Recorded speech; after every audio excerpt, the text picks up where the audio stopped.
Hi there, traders. This is Brad Gilbert with the weekly kickoff. All right, now the dollar index or the dollar itself just going down. The safe haven's given up some of those early gains on the Middle East, conflict.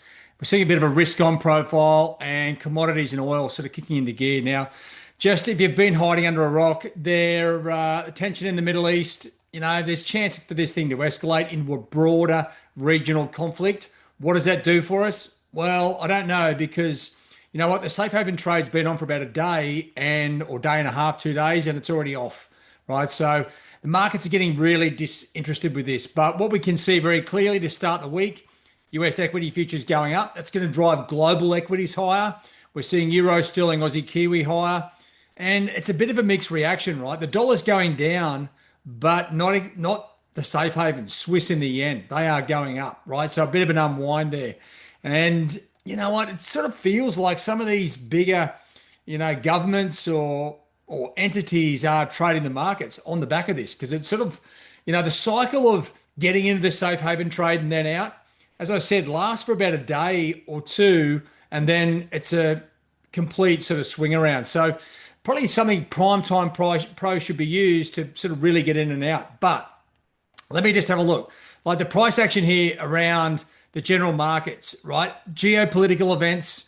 If you're like me and you've been trading for a while, you generally have a very big dislike for geopolitical events because it screws up all the general price action. But you know what? We can jump up and down and whinge and bitch as much as we like, but it doesn't change anything. Back to the daily charts, and this is where Prime Time Pro really shines.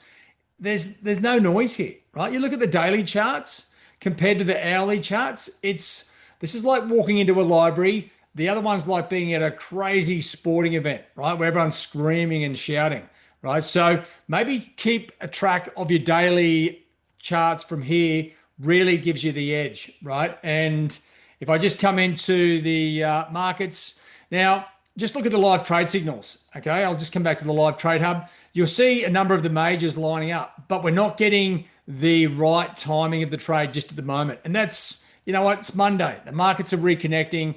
Of course, you're not going to see anything sort of really pure gold straight up. But keep an eye on the watch list, right? Because there is a huge range of instruments here, right? Bunch of majors. Then you've got all of the euro crosses and half of the sterling ones. Euro is going up against the Aussie, Swiss, sterling, Kiwi, CAD, and yen, right? If you can't see it, look to get long euro on the crosses. That to me is where the cash is. Right, let's just go to trading economics. This is the week, right?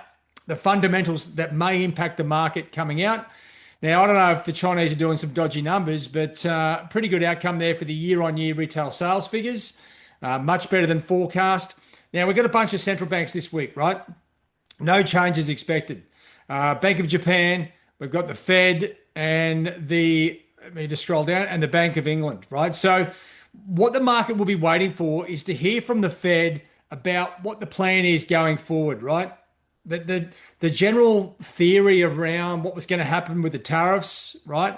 Higher inflation, lower growth, and all this sort of stuff hasn't really evolved. So let's just wait and see what they've got to say. I don't expect anything out of these central banks or out of the releases. It's the press conference and/or statements that will give us some sort of answers as to what's going on. Now, there's a few diamonds in the rough here. US retail sales coming into Tuesday, worth a look, right?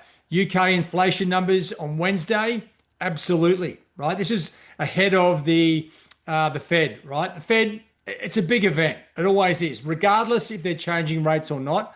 In this situation, there's no chance of a change of rates, but maybe a change of sentiment is where we need to be looking. And then you've got the Bank of England afterwards.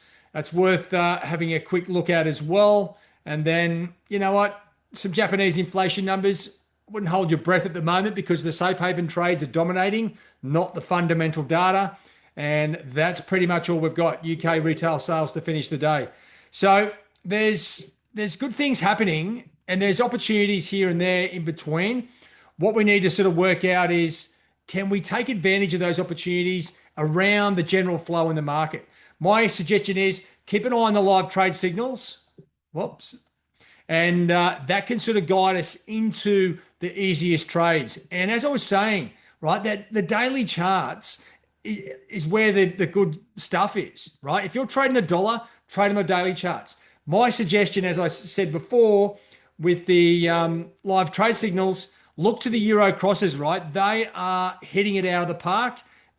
Euro's going up against everything, right? So that's something to sit back. Maybe euro's the new safe haven. Who knows?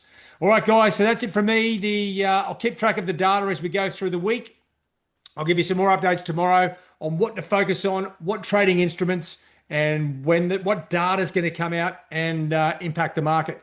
Now, don't forget, for those stable and compliant traders, I've got a session here tomorrow, trade setups to focus on, right? Really give you some focus around the setups that we need to sort of look for to get our checklist ticked off and get those trades in the market.